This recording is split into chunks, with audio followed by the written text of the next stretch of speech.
Assalamualaikum dan salam sejahtera semua. Selamat datang ke saluran kami. Hari ini, saya nak bawa anda semua mengenali satu program yang sangat menarik dan relevan dengan industri masa kini, iaitu Diploma Kejuruteraan Elektrik dan Instrumentasi di Politeknik Tun Syed Nasir Shah Ismail, Johor. Kalau anda minat dengan dunia elektrik, otomasi dan teknologi canggih, video ini khas untuk anda.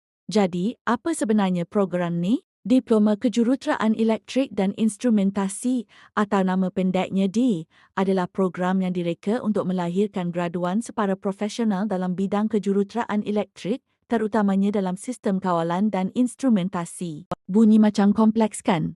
Senang cerita, anda akan belajar cara mereka bentuk, memasang dan menyelenggara sistem otomasi yang banyak digunakan dalam kilang-kilang moden hari ini. Fikirkan tentang robot industri, sistem kawalan pintar dan penderia canggih. Semuanya ada dalam silibus program ini. Di Politeknik Tun Syed Nasir, fasiliti pembelajarannya memang terbaik. Anda bukan setakat belajar teori dalam bilik kuliah, tapi anda akan banyak meluangkan masa di makmal dan bengkel yang lengkap dengan peralatan industri sebenar. Ada makmal PH Programmable Logic Controller, makmal instrumentasi, makmal robotik dan macam-macam lagi. Ini penting sebab ia memberikan anda pengalaman praktikal yang sangat bernilai.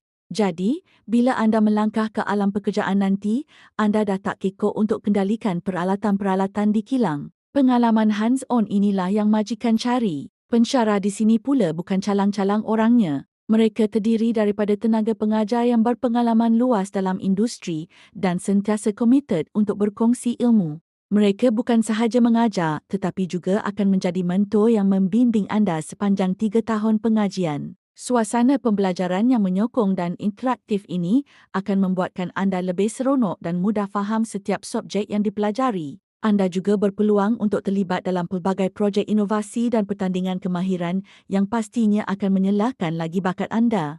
Sekarang, mari kita cakap pasal peluang kerjaya. Ini bahagian yang paling penting, kan? Graduan Diploma Kejuruteraan Elektrik dan Instrumentasi sangat diperlukan dalam pelbagai sektor industri. Anda boleh bekerja sebagai juruteknik instrumentasi, juruteknik kawalan proses, penolong jurutera otomasi atau dalam bidang penyelenggaraan sistem elektrik di kilang-kilang pembuatan, loji minyak dan gas, sektor tenaga dan banyak lagi. Pendek kata, di mana ada sistem otomasi, di situ ada peluang untuk anda. Gaji permulaan pun sangat kompetitif dan potensi untuk naik pangkat tu sangat cerah seiring dengan pengalaman anda. Selain bekerja, anda juga boleh sambung belajar ke peringkat ijazah sarjana muda di universiti-universiti tempatan dalam bidang yang berkaitan seperti kejuruteraan mekatronik, kejuruteraan elektrik dan elektronik atau kejuruteraan sistem kawalan. Politeknik Tun Syed Nasir mempunyai jalinan kerjasama dengan pelbagai universiti, jadi proses pemindahan kredit pun lebih mudah. Ini membuka lebih banyak laluan untuk perkembangan kerjaya anda di masa hadapan.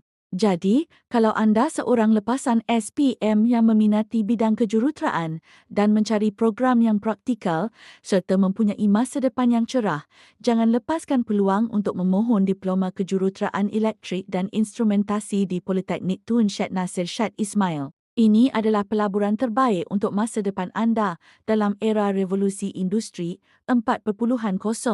Untuk maklumat lanjut tentang syarat kelayakan dan cara memohon, anda boleh layari laman web rasmi Politeknik Tun Syed Nasir atau laman web online. Terima kasih kerana menonton video ini sampai habis. Saya harap perkongsian ini memberi anda gambaran yang jelas tentang program DI. Kalau ada sebarang soalan, jangan segan-segan untuk tinggalkan di ruangan komen di bawah. Jangan lupa untuk tekan butang like, kongsi video ini dengan kawan-kawan anda.